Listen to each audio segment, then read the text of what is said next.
Dear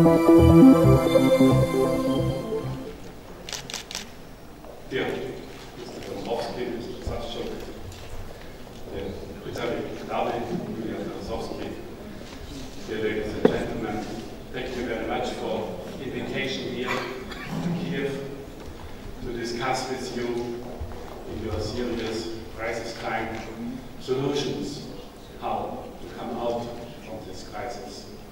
Energy stands in the center. First, we have to stop the war completely, bring Ukraine to peace. I will say you the whole solidarity for Germany and the European Union to overcome this crisis and to deal the friendship between Germany and Ukraine. I think this is very important to know this, and we want to work together. We did it in the past. We organized some more and more conferences and discussions, and you see on my title already, energy stands in the center of the discussion and must stand in the center. Energy, we need energy for our life, for our prosperity, but we do not need energy dependency and polluting the environment. Therefore, we have to make a transition in energy system and transition to renewable energies from fossil and nuclear energies. This will help to solve this crisis. The Ukraine crisis is a deep reason also an oil and natural gas crisis. Too much dependency brings powerlessness in political system.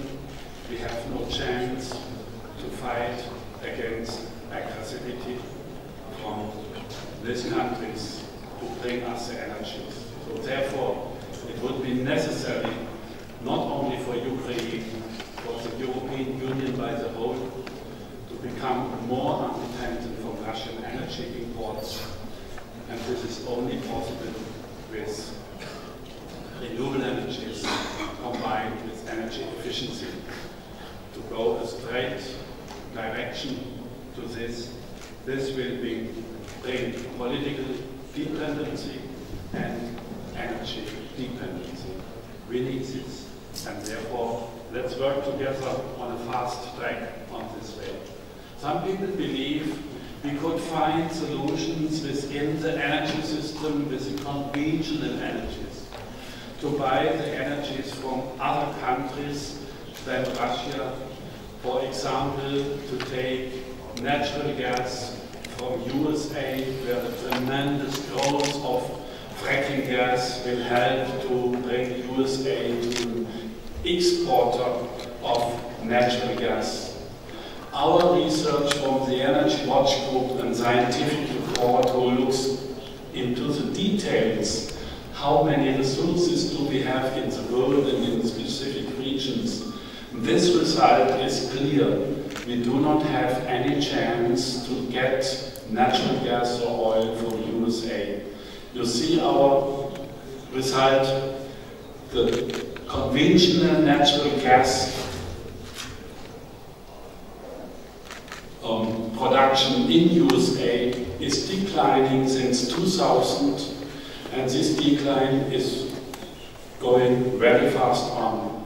The fracking gas is only a little amount in USA, and it had in the last years a tremendous growth, yes, but our research shows that this growth is over, and the conventional gas together with the fracking gas will decline in the next years. We will not have any chance to diversify the energy consumption from other countries to replace Russian energy within the conventional energy system. This is the same with oil, nearly the same with coal, and also with nuclear fuels. So it's impossible for a country like Ukraine to go a fast track into this energy. It would be a burden for the economies are common. Today, renewable energies are much cheaper than 5 years ago, and now renewable energies is compared in new investment with new investments the cheapest energy source what we have in the world. Look to the energy production cost from this spring, a US study, the levelized cost of energy comparison, and you will see wind power and solar power is now the cheapest resource in the world. When we create new, but nuclear, gas and coal are only cheap because they do not include the external damages cost what they cause. And therefore, when you invest into conventional energies, you will have not only a more expensive energy source, but you will create also a lot of time than planned, and the planning cost exceeded by 3 times more than planned. So they cannot bring us on a fast track, on a cheap track. Renewable energies are much cheaper. And within the energy system, there is another point. Conventional energies are only cheap for the consumers while they are highly subsidized by tax money. You see what in the world by the whole is the taxing, subsidizing for renewables is worldwide about 100 billion US dollars. But the subsidizing for conventional energies in fossil sectors is 5 times higher. This means that conventional energies are a burden for our public budget. When we want to come out from the borrowing of public budget, and Ukraine has a lot of borrows in the public budget, you must cancel the subsidizing for the conventional energies, because you have otherwise no chance to save your public budget. And it is very necessary to reduce your borrows in the public budget. This is a point is often overlooked. With renewable energies we can save even the public budget and can reduce the borrowings. Renewable energies also is not a burden for the economy but a stimulus. Our experience in Germany is, in the last decade we had a tremendous growth in renewable energies. A lot of new companies were created and they produced a lot of new jobs. In 1998 we had only 30,000 employment in renewable energy sector.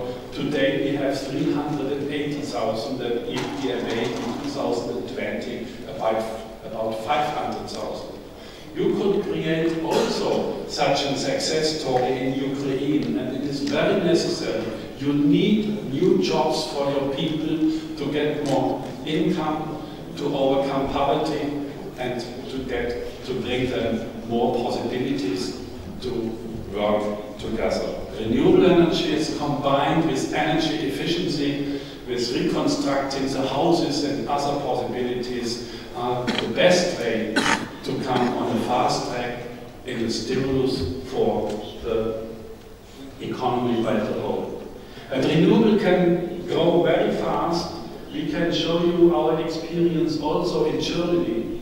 In 2000 we had only 6% share in renewable energy electricity, and it came nearly everything only from the traditional old hydropower. Nearly nothing in wind power, nothing in solar power, in biogas or in geothermal, and in other situations, in other renewable energies. We set a target in our law in 2000 to double the share of electricity from 6 to 12%, and we were told as parliamentarians it would be unrealistic and impossible, not possible. But we could see when the political framework is right, renewable energy can grow very fast. We overseeded the target of 12% and reached 17%, and some years later, today, we have already nearly 30% of renewable electricity in our German grid. And the growth rates are going on even much faster. This fast track in the investment into renewables goes so fast that we can replace our nuclear power stations and the coal power stations, natural gas and others completely in the electricity sector by 2030. This is possible, and a lot of people in Germany go to this goal. We have decision on local level, you see it on the green areas on this German map. On local level we have decisions, a lot of them, where the regional governmental people made a decision to come within 20 years to 100% renewable served by the whole, not only electricity, but also heating and transport sector. And this movement, go to 100% renewables, is not only based in Germany. We have some countries who have this target already. Denmark, the new government elected some days ago in Sweden has in his coalition treaty now the target to come to 100%. Then Sweden, Costa Rica, Iceland, Scotland, Upper Austria and others. Big cities like Barcelona, like Munich, like San Francisco or others have this target. So it is a movement worldwide. You can look to the positive examples on the website, go 100% renewables, and can learn how they did it and how can they go to this fast track. One example of a village near to my hometown in Germany is very wonderful. This village with 1,000 inhabitants, the name is Großbadorf. This village decided 7 years ago to come to 100% renewable energy served for this village. And they reached much more. Within 7 years, they reached now a power production of more than 5 times that they need by themselves in electricity, only with solar and with a biogas station. And the heat waste from the biogas stations, they use it now in their village, and they can replace natural gas and oil in their heating nearly completely. 90% of the heating in this village comes now from renewable energies. It could happen within 7 years completely with the people. They organize it by themselves together with the companies who help them to come in force. And this situation is not only in Germany and in USA. We have a lot of other countries who go a fast track to renewable energies. Look to China. China invested in the last decades mostly in coal power stations. And now they can see they cannot breathe the air in Beijing and in other states. They have a lot of polluting and therefore they now switch the investment. China invested last year more into renewables than in conventional energies, and I believe in 5 years they will invest nothing into the conventional energies and only into renewables.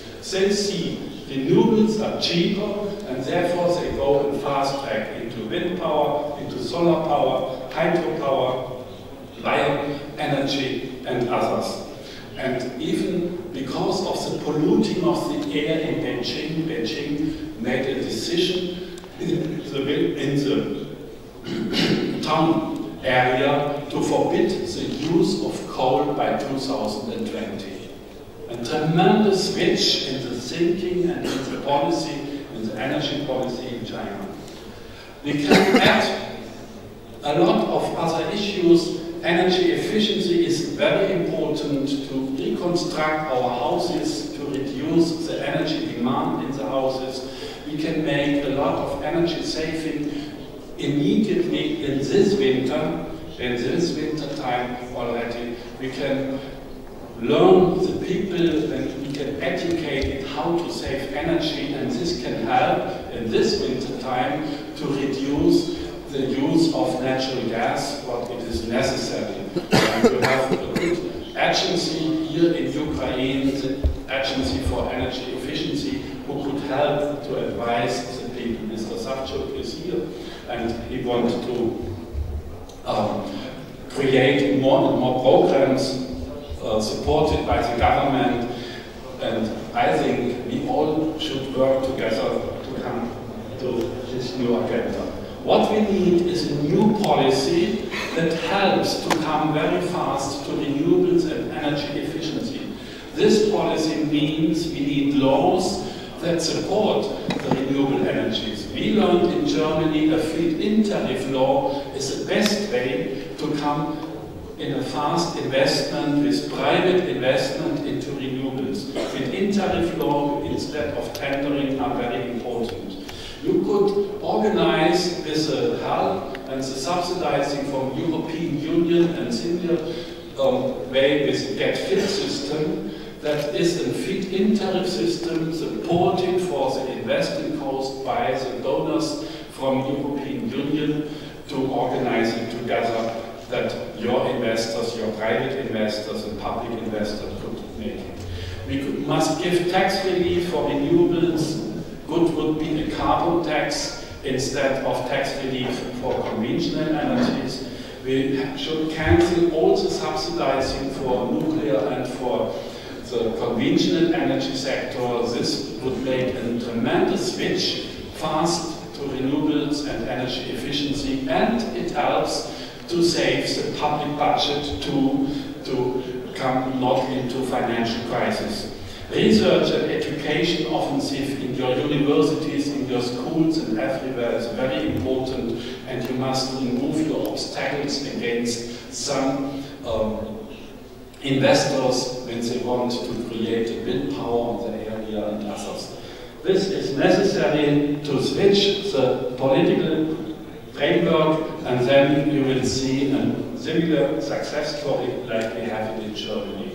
When you will do it, you can join a new strategy that helps not only that you can create your own energy independent from foreign raw material imports, but in the same way we save our climate. It is the best way to climate protection, and when we go in this way we can create even a new strategy to cool down the Earth as a target and not accept to decrease global warming on 2 degrees. This would be very necessary. You can learn more. I have a longer speech outside on a DVD. You can take it, and you could order my book. Perhaps you can learn 1,000 new things, arguments, political frameworks, possibilities, how to go to this strategy. Let's go together. Let's save Ukraine in energy system. This will be a very good idea, and I hope this would be a part to get Ukraine free, independent in energy and in political system to live together in peace. Thank you very much for your attention.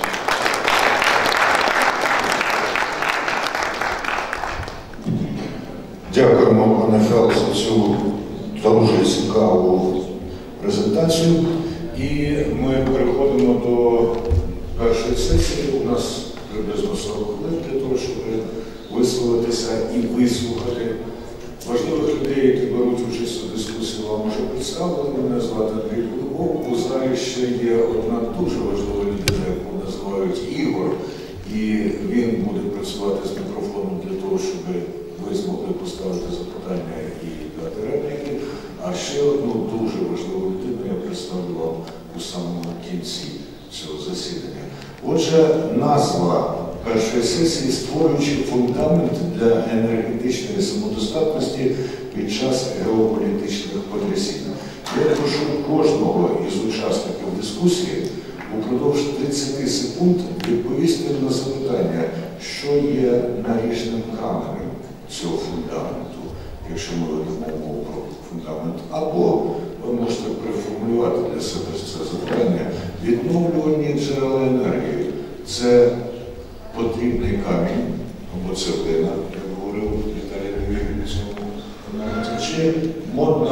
прямівка для цього фундаменту, чи це той розчин, яким скріплюються камені у фундаменту.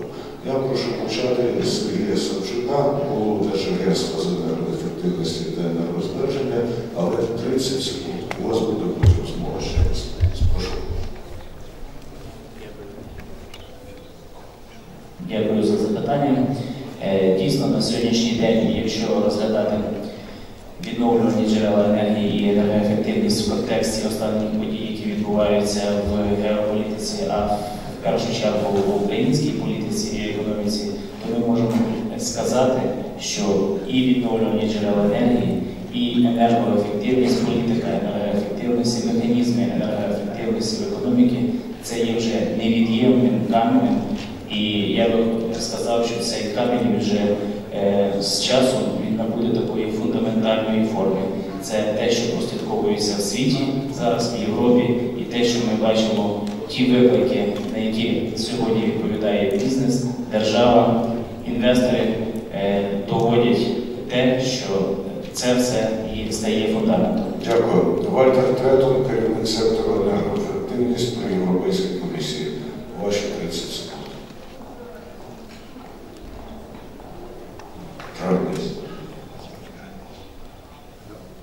Okay. I agree with Mr. Savchuk. There are two cornerstones, renewables and energy efficiency. I would say that these cornerstones, or these bricks, have to be built on the right foundation. Otherwise, the house does not sustain. The right foundation is economic governance, a system with no distortions of the market, a system in which there are no local content rules, etc. And it requires some, bricks also require some mortar to put them together, and this mortar is, I would say, the legislative norms that have to be developed. Що значить фахівець? Я запитував про один наріжний камінь, дізналися, що їх принаймні два. І тепер Олександр Добровський, голова міжфракційного депутатського об'єднання за енергетичну незалежність України. 30 секунд. Дякую. Перш за все, хочу щиро привітати сьогоднішнім заходом. Сказати, що в мене враження, що почалася свобода слова в енергетиці, відповідаючи на ваше запитання. Відновлювана енергетика надзвичайно важливий каталізатор економічного і енергетичного розвитку будь-якої країни. І я переконаний за зразками особливо північноєвропейських країн, деякі з них були продемонстровані тільки що у виступі, це є модель того, як Україна може дуже швидко здобути енергетичну незалежність від зовнішніх наших партнерів, які поставляють нам енергетичні ресурси, стати реально незалежною країною. Дякую. І тепер Дольф Гелен, голова Центру інновацій та технологій Міжнародного агентства відновлюваної енергетики IRENA. Well, I would say definitely renewables can significantly contribute, which is witnessed by the fact that 135 countries are already member of the International Renewable Energy Agency. And we get daily questions how, with renewables, we can create jobs, we can create new economic activity, improve the environment, and at the same time enhance supply security. Дякую. Шевкія Джунер, голова представництва Європейського банку реконструкції розвитку України. A lot of people talked about the cornerstone, so maybe I'll talk about the roof.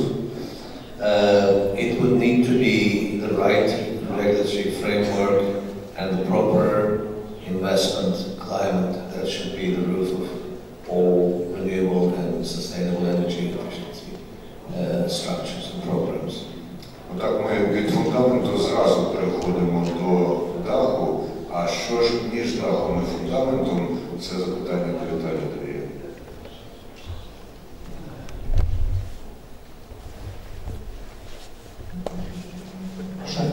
Ну, між дахом і фундаментом є сегмент, який сформований спочатку романтиками, а потім людьми, які усвідомили, що на цьому можна робити бізнес. Потім вони зіштовхнулися з викликами, які зробила їх держава, тобто змінила правила гри по ходу гри. Але не дивлячись ні на що, ми бачимо, бачимо, в залі сидять люди, які роблять бізнес в цьому сегменті, і це саме та основа, на яку можуть спиратись уже ідеологи нової інформації, щоб далі розвивати цей ринок. Ми маємо ком'юніті, яке, не дивлячись ні на що, готове йти далі. Головне, щоб зараз дійсно було галузеве ядро, яким є... Не дивлячись ні на що, це означає заключеними очима? Це означає, недовго розмірковуючи, чи це потрібно, чи це не потрібно. Однозначно це потрібно і однозначно це виклики щодо енергетичної незалежності. І тільки такими шляхами можна її формувати. Є галузеве ядро, Держенергоефективності навколо формується якраз ця потужна основа для подальшого розвитку. Дякую. У своїй навдивовижу стислій для такої глибини осмислення презентації Ганс Йозеф Фелл говорив про те, що потрібно рухатися на смузі швидкісного руху, fast track.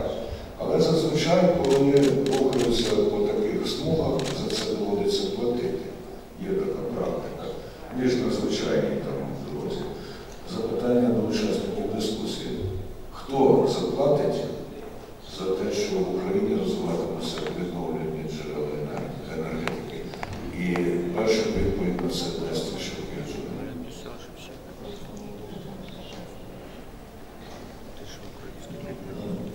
I would say we pay, we as people of Ukraine, but also we as EBRD. We are very much supportive of sustainable and renewable energy initiatives, investments in the country. To how much amounts very much? Almost 40% of all monies we invested in Ukraine, that 40% corresponds to around 1.9 billion euros, has energy efficiency component with it. We finance either directly the individual investors, projects, we finance municipalities, we finance financial institutions that finance investors in renewable energy. And of course, we're not alone in that. I think other international financial institutions are of similar view about the importance of renewable energy for Ukraine. It is a question of sustainable development. It's a question of competitive development for Ukraine. And it's a question of equal importance of energy independence and security for Ukraine. So these are crucial issues for Ukraine, whatever the price for that is going to be paid. Решта учасників дискусії отримали несподіваний, а втім, може і сподіваний, як зараз кажуть, бонус для обмірковування своїх відповідей. Запитання пам'ятаєте? Тому що до учасників приєднався Вадим Куліда, заступник міністра енергетики та вугільної промисловості України, і він якраз опинився у невигідному становищі, бо він пропустив презентацію Ганса Йозефа Фелла, а саме через деякі запитання тут виходять. Ну, але всі сьогодні вже відповіли впродовж 30 секунд на запитання, що є наріжним каменем фундаменту енергетичної самодостатності України в ці часи. Волтер Трентон навіть назвав два наріжні камені. Вам слово, пане Куліда. 30 секунд. Працювало.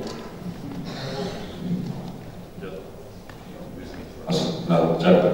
Ну, я вибачаю за пісню. На жаль, зараз ми працюємо в таких кризових умовах, тоді цих викликів, які стоять перед нами щодо припинення постачання газу, припинення постачання вугілля. Ми сподіваємося, що нам вдасться вирішити, забезпечити, щоб цю зиму пройшла нормально, незважаючи на те, що може бути не так все просто.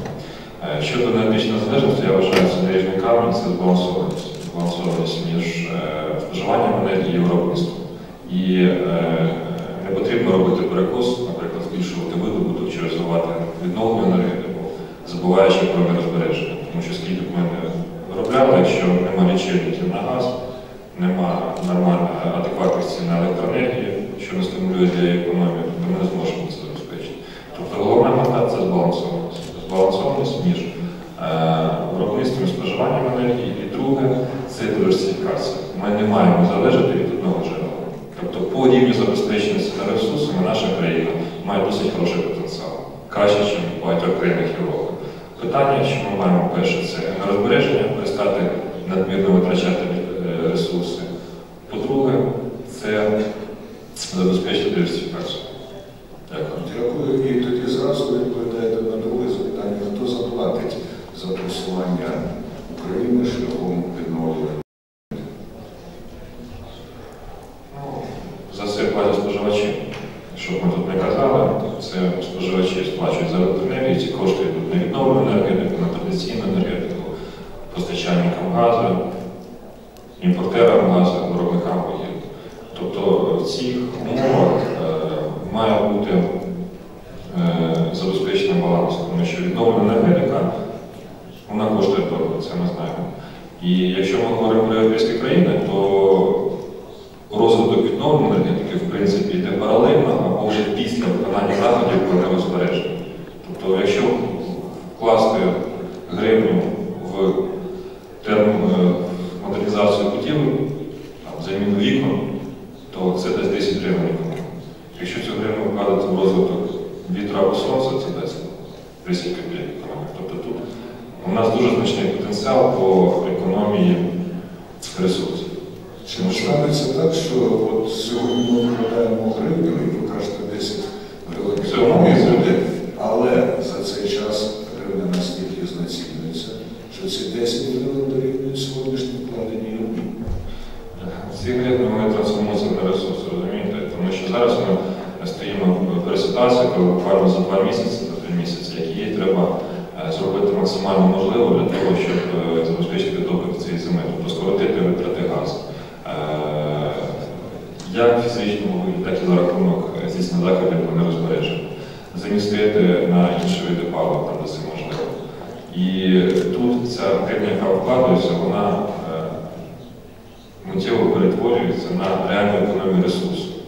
На реальну економію ресурсу. Дякую. Ми почули від заступника міністра енергетики слово, яке досі, мені здається, принаймні так виразно не лунало, це баланс. Баланс має також і бухгалтерське значення, і от банкір Шевкевич Жодер хоче щось зразу сказати, а потім решта, якщо захоче. Прошу вас. I just want to respond to the question of depreciation of the value of hryvnia, whether or not it would take away the benefits of energy savings. On the contrary, it would make it even more imperative, because the energy is sourced from outside in hard currency. And we need to save more and more of energy to save those hard currencies. Дякую дуже. Прошу Олександр Домбровський. Я хочу звернути увагу на 2 речі, відповідаючи на ваше запитання. Україна вже платить колосальні ресурси фінансові за те, що ми стоїмо на місці. За те, що ми маємо непрозорий енергетичний ринок, за те, що ми маємо дуже корумпований енергетичний ринок, за те, що ми не маємо стабільних правил гри на енергетичному ринку, за те, що по відношенню до відновлюваної енергетики, альтернативної енергетики правила пробуємо постійно змінити, це надає можливість нам інвестувати і прийти внутрішнім і зовнішнім інвесторам.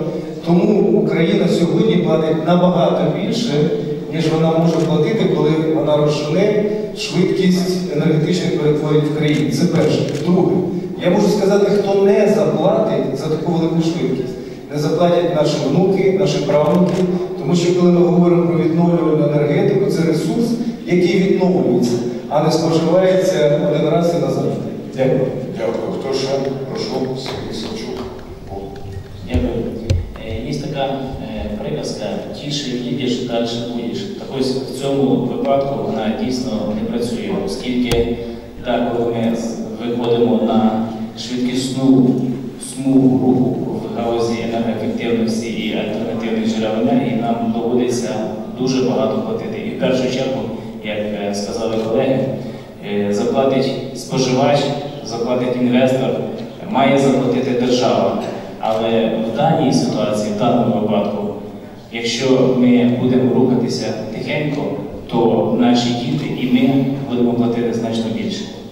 Які цікаві психологічні особливості, коли потрібно процитувати, Сергій Савчук переходить раптом і цитує російською мовою. Коли потрібно згадати Росію в англомовній презентації, Ханс Йозеф чомусь називає її Русланд. Це not Russia. Це щось то означає. Яка роль Росії і залежності Росії, про це багато, я дуже дохідного говорив Ханс Йозеф у нашому нинішньому становищі. Наскільки ми у галузі відновлювальної енергетики залежні від Росії? Хто хоче перший відповісти? Дякую. Я хочу сказати, що ми зараз маємо ситуацію і отримали країну, яка залежить від енергетичної сфери в Росії дуже сильно. Це газ, це ядерне паливо, це електроенергія, тому що наша система України працює зараз спільно з системою Росії, Крим, СНД, а не з країнами Європи.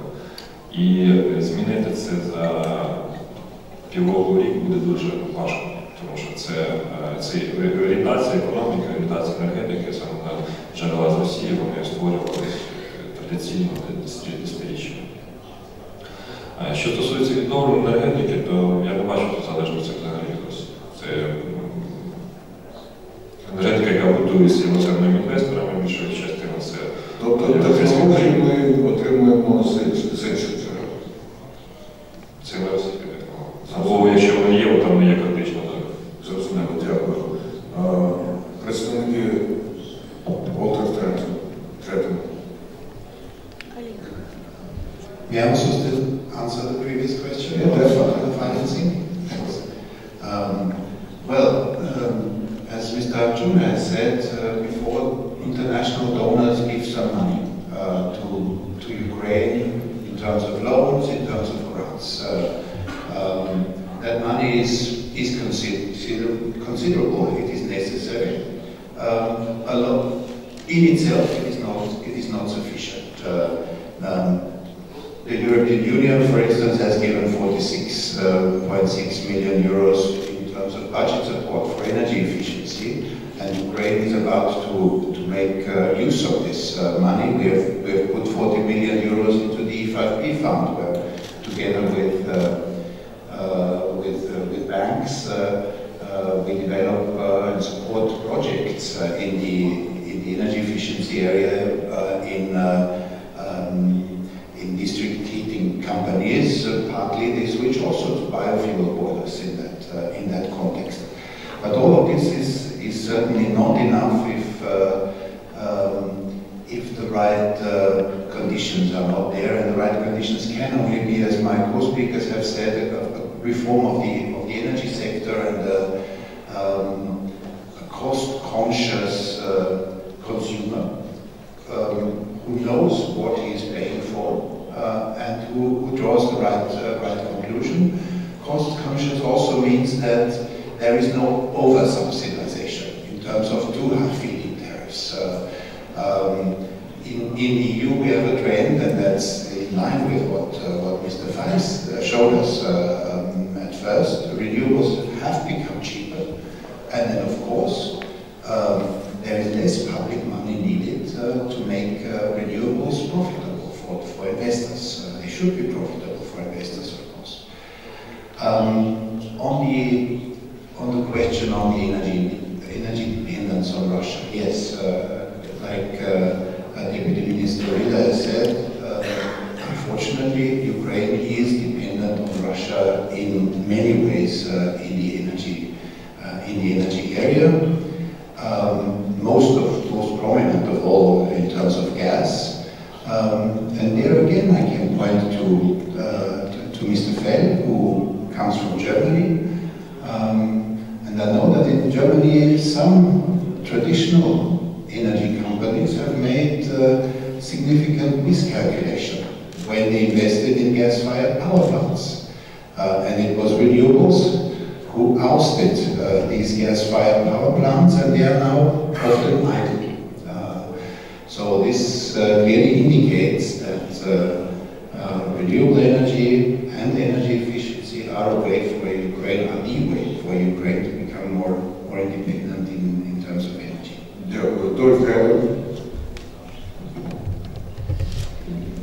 I would like to bring one issue to the debate, and that is that there are different markets.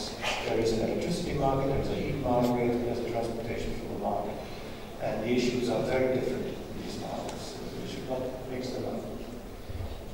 I think the natural gas issue is very much a heating market issue. So, and I agree with the minister that energy efficiency is a top priority, but you cannot substitute energy supply with energy efficiency alone.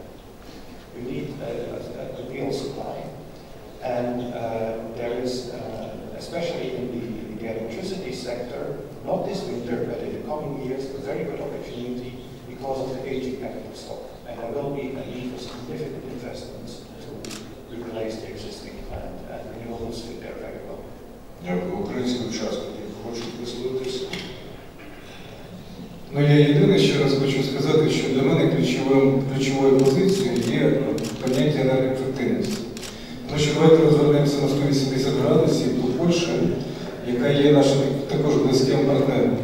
На початку 90-х років ми мали приблизно однакові стартові умови для економічних перетворень. Пройшло 24 роки приблизно, і сьогодні Польща має ВВП більше ніж в 3 рази більше, ніж Україна, енергетичних ресурсів споживає більше ніж в 3 рази менше, ніж Україна. Тому якби ми взяли за модель енергоефективності польську модель, наприклад, то ми сьогодні повинні були б мати або в 3 рази більше ВВП, а це відповідний рівень життя, або споживати в 3 рази менше енергетичних ресурсів, і в першу чергу тих, які ми можемо, а можна і те, звичайно, треба йти одночасно і в одну, і в другу сторону. Але я маю на увазі, що є яскраві приклади того, що потрібно робити в країні. І ви задали питання, Андрію, по відношенню до Росії, там, залежності. Я по відношенню до Польщі, тому що за територією, за населенням, вона трошки менше, ніж Україна, але дуже типова. Дякую. Дякую. У нас зараз є час на те, щоб поставити запитання, зробити репліки. Івонт, ясно. Доброго дня. В принципі, за великим рахунком, перш ніж заощаджувати, а ми Малий Володимир, Верховна Рада, перш ніж заощаджувати в виробництві, може доцільно почати з різних енергоефективності. Є такі речі, які не потребують грошей. То саме енергоменеджмент, що я можу гарантувати, що якщо ми зробимо необхідні кроки, то вже за рік-півтора ми зможемо знизити витрати на енергоносії не менше, ніж на 3-5%. Це підтверджено досить ми вміємо особисто на великих підприємствах. Тому я просто треба почати, може, з кінця, може менше спочатку споживати, вже потім ми будемо менше виробляти. До кого ваше запитання? До кожного? Напевно, якщо можна. Вадим Улін.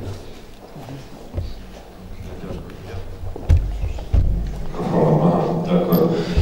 Я хочу сказати, що одну річ важливу, яка, на жаль, досить часто залишається поза увагою. Ми говоримо про заходи щодо економії, про якісь плани заходів, якісь програми, розбереження, стратегії. Це все чудово, але це все не буде працювати без одної річі. Це ціни.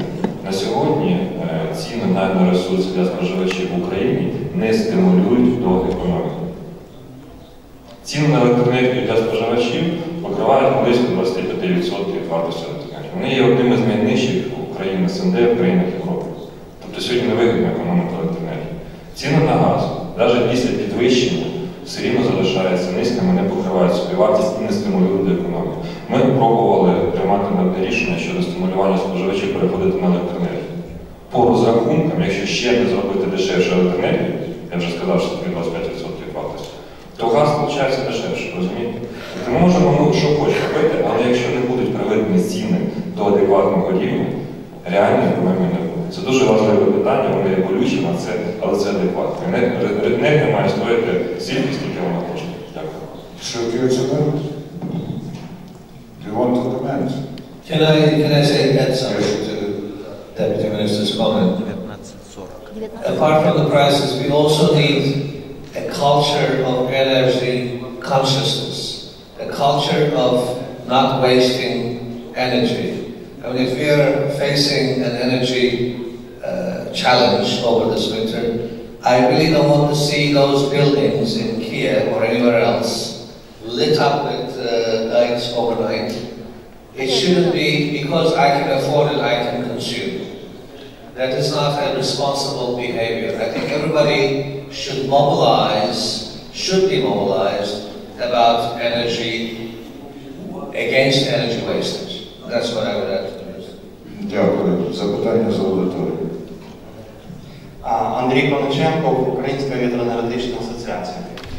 Вчора з'явилася інформація в західних мас-медіа про те, що Франція підтримала скорочення атомної енергетики на 25%. Причому Франція сьогодні займає майже 8-е місце в розвитку вітроенергетики. У нас проблема постійно – це проблема підключення до електромереж нових відновлюваних джерел енергії для виробництва електрики. У мене питання до пана Оляди і до пана Фела. Як ви прокоментуєте цей напрямок, що Франція постійно є як приклад, що атомна енергетика дешева і відновлювана енергетика дорога, а виходить насправді навпаки? Дякую. Дякую. Україна і Франція знаходяться трошки на різних етапах свого розвитку. Якщо Германія може прийняти рішення про скорочення енергетики, Франція може прийняти рішення.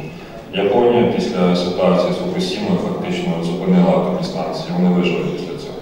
На сьогодні атомні станції – це основа енергетики України. В цих умовах, коли є дефіцит вугілля через те, що в Луганській та Донецькій області через бойові дії пошкоджені шахти, пошкоджені залізниці, їх неможливо вивезти. Ми розглядаємо питання імпорту вугілля. І максимально скорочені могли бути контактових електростанцій. Атомні станції завантажені по максимуму, вони забезпечують те, що горить світ. Можна по-різному ставитися до розвитку атомної енергетики. Це, дійсно, краще, якщо все буде вироблятися на зеленій енергії, але це потребує колосальних ресурсів і це потребує часу. Я думаю, до цього дійдемо. Я думаю, ми маємо збільшувати видобуток власних ресурсів, розвивати відновлювану енергетику, максимально швидкими темпами впроваджувати заходи з енергозбереження, впроваджувати реформу тарифів, щоб стимулювати населення до збереження ресурсів, щоб прививати культуру споживання ресурсів. І після цього, як ми досягнемо певного рівня стабільності, після цього ми можемо далі покращувати ситуацію, відмовлятися від атомної енергетики, відмовлятися від вугілля і так далі. Але до цього треба, що ми маємо вислухати Ханса Йозефа Фела. The French system is highly dependent on nuclear. Nearly 70% of the French electricity comes from nuclear. The growth in wind power and solar is in France great, but not great enough to replace it on a fast track. In Germany, it is completely otherwise.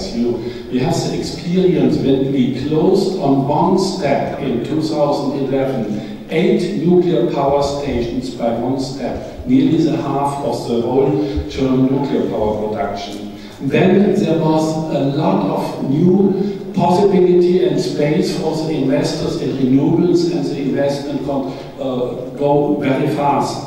It leads to the situation that now the German stock market electricity price is the cheapest in all Europe, because every time when a lot of wind is blowing and sun is shining, we have overflowing renewable energy production, and therefore the stock market price is going down and not down. And now France, Belgium, Czech Republic and others buy from the German stock market cheap renewable energy, electricity. So this shows when you cancel partly by partly the existing power station and replace it by renewables, you come very fast to a cheap energy.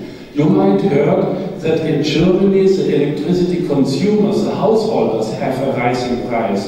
Yes, that is true, but it is not true that this is a reason from renewable growth. It is only a fact that we have some faults in our law that brings the renewable, the household consumers to higher prices, not because of renewable growth. This brings the stock market price down. Дуже дякую. І у нас залишається час на ще 2 запитання з аудиторії. Прошу, представляйтеся і чітко кажіть до кого ваші запитання. Олег Левченко, про обладнання, яке замінює газ.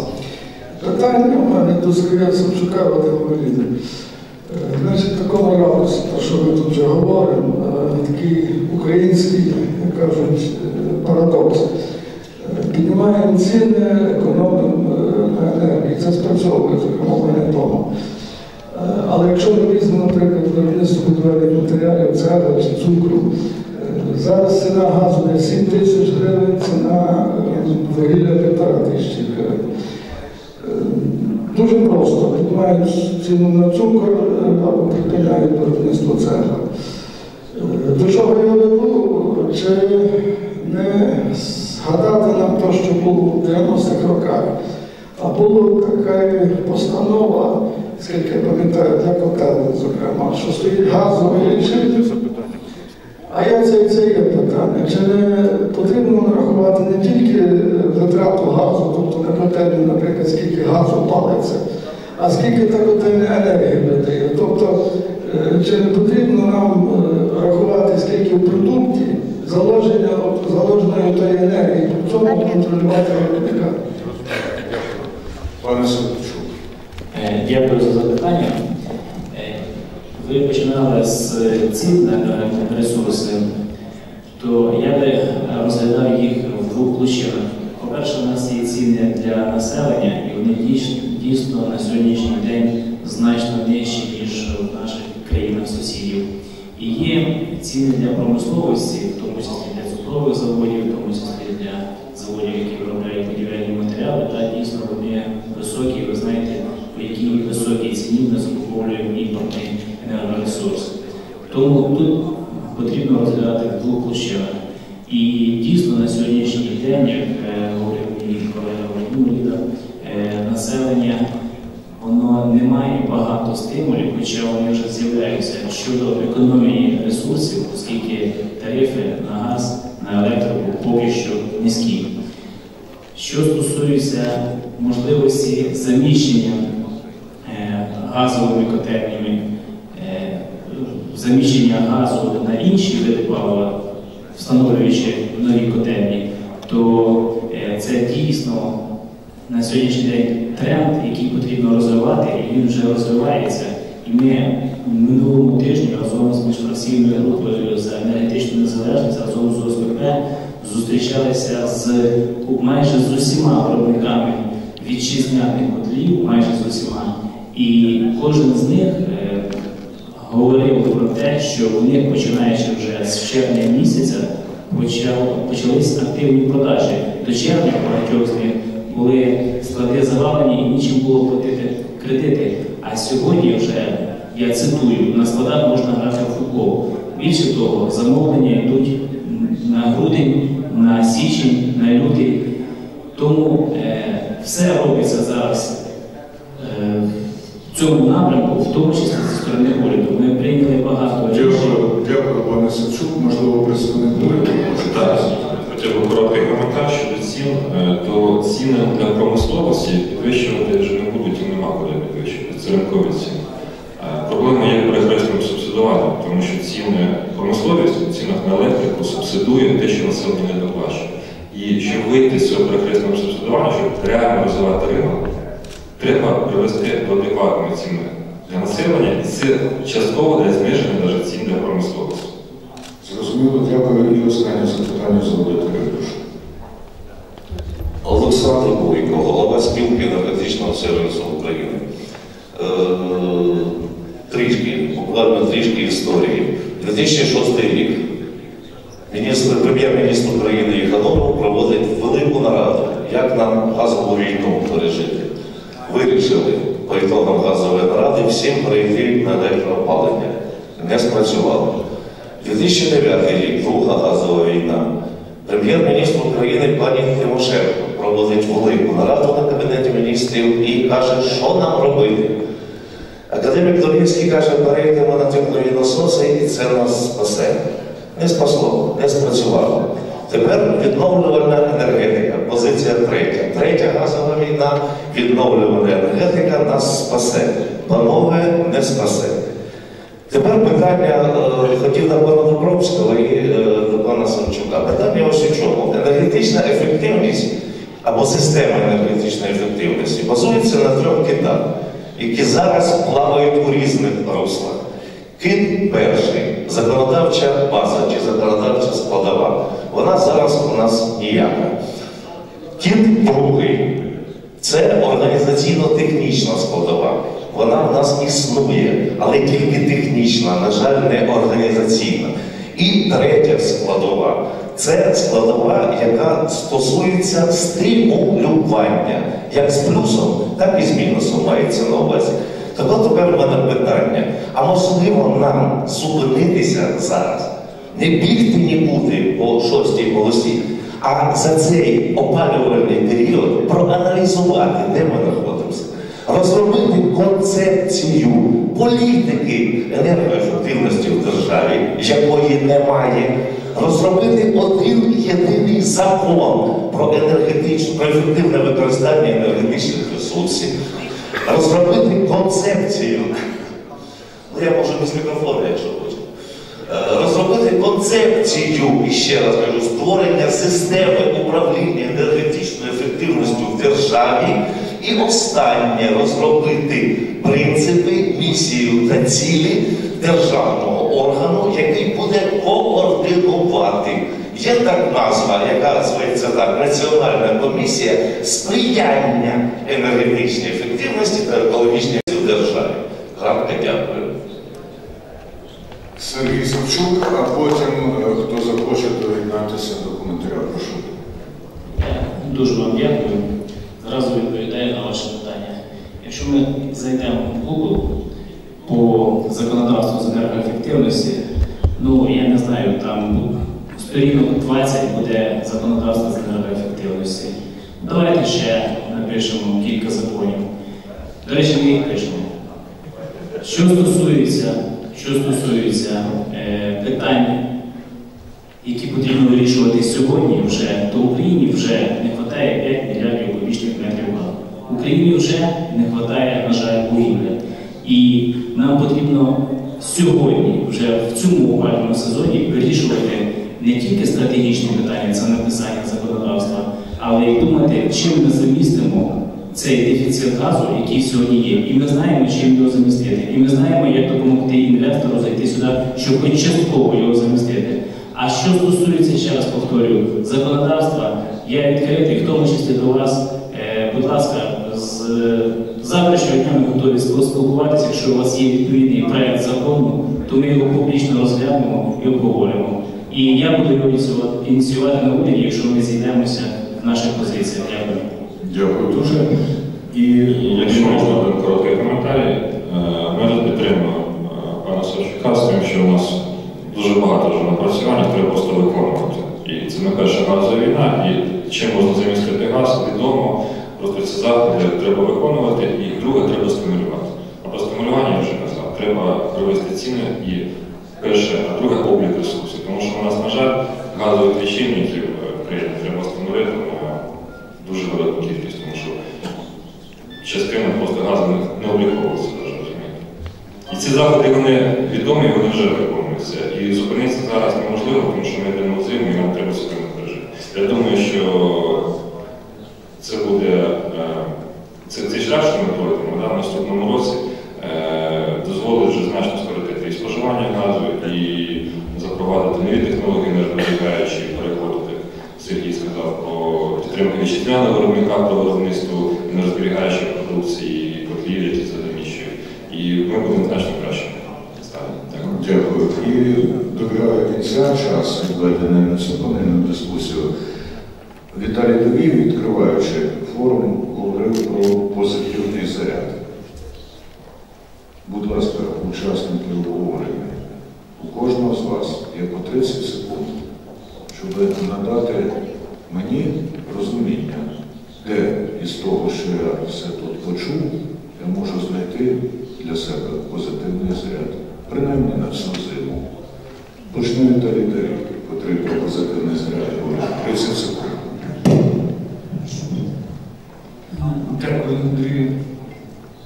Позитивний заряд – це, в принципі, є люди, які щось роблять і очікують, що це закінчується невдачею, а є люди, які роблять будь-яку авантюру і очікують, так звані такі діли НЛП. Це закінчується неочікувано для багатьох, хто відговорював від цього проєкту, закінчується позитивом і закінчується дуже добрим результатом. Є ще люди, які нічого не роблять і очікують. А є ще диванні герої, які в Фейсбуці коментують, в тому числі енергоефективність, всі, мабуть, знають, про кого я говорю, і дають пораду. І вони нічого не генерували, навіть не провели жодного семінару, на якому, зробивши інтерактив з учасниками ринку, поділилися своїми ідеями і коментують в Фейсбуці. Для мене це позитив, тому що це весело для мене, але я завжди, я думаю, що всі, хто сидить на цій сцені, і вони працюють в цій країні, вони вже несуть позитив, тому що хто скептично ставився до України вже давно пішов з цього ринку, всі, хто тут працює і вірить в мої події, обговорює проблематику, вони вже є самим позитивом. Ясно, дякую. Тільки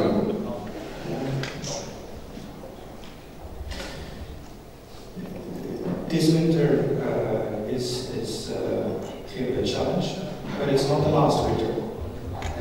It's not the last challenge. So push on energy efficiency, and at the same time trying to diversify also for the longer term. That needs to be part of it. And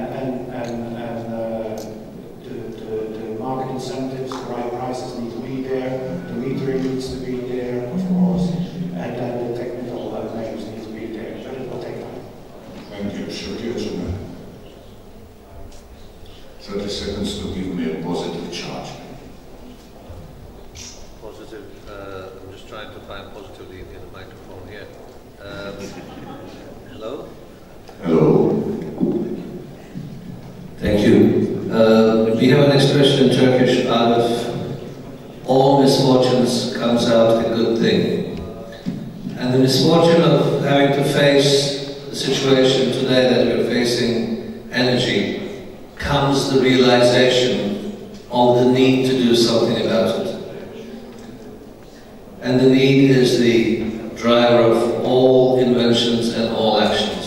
That is the positive charge that I think we find here today. Thank you. Сергій Савчук. Що стосується позитивного заряду, то я його дійсно відчув. В минулому році я теж був учасником цього ж самого форуму. І я хочу сказати, що людей було в минулому році не набагато більше, а може і менше, ніж в цьому році. Це при тому, що країна відчуває себе не в найкращій економічній, фінансовій і інвестиційній формі. А значить, якщо є тут ви, якщо є тут ми, і ми обмінюємося і думками, і обіцянками, що ми будемо кожен з вас робити, то це вже є позитивний заряд, від якого можна рухатись далі. Дякую. Володимир Джонсон. Your 30 seconds starts now. Hello. Maybe three things. First, I would propose to spread a video and wind it quickly for 60 seconds, and then you have the essence of what is needed for the next winter. Second inspiration could be our fantasies of the good house that is being built with lots of cornerstones, some bricks, some mortar, some foundations, some couches as well, and a lot of colors. And my third inspiration would be, I hope it's correct, but somebody told me that very recently the Cabinet of Ministers adopted the action plan on renewable energy. So if this fulfills the expectations which I have, this is certainly something that can inspire us. Very good. І Володимир Мулін. Дякую. Саме кращий позитив те, що суспільство нарешті прокинулося. І якщо раніше це було більше теоретична дискусія, що треба ту технологію впроваджувати, ми сьогодні дійсно почали робити практичні кроки в напрямку енергозбереження і заощадливого використання ресурсів. При цьому це як і на рівні уряду, який приймає необхідні законопроекти і дійсно за це літо прийняв такі революційні постанови щодо стимулювання заміщення газу щодо енергоефективності, так і на рівні пересічного громадянина. У мене сусід утеплює балкон, другі купують котли, тобто люди реально зрозуміли, що енергію треба економити, і це дуже гарно. Дякую. Дякую. Зараз я вас попрошу послідовно двічі поаплодувати. Перше – це учасникам дискусії. Дякую. А друге – тій людині, яку я обіцяв представити на самому кінці. Це Дмитро, синхронний перекладач, котрий витримав годину.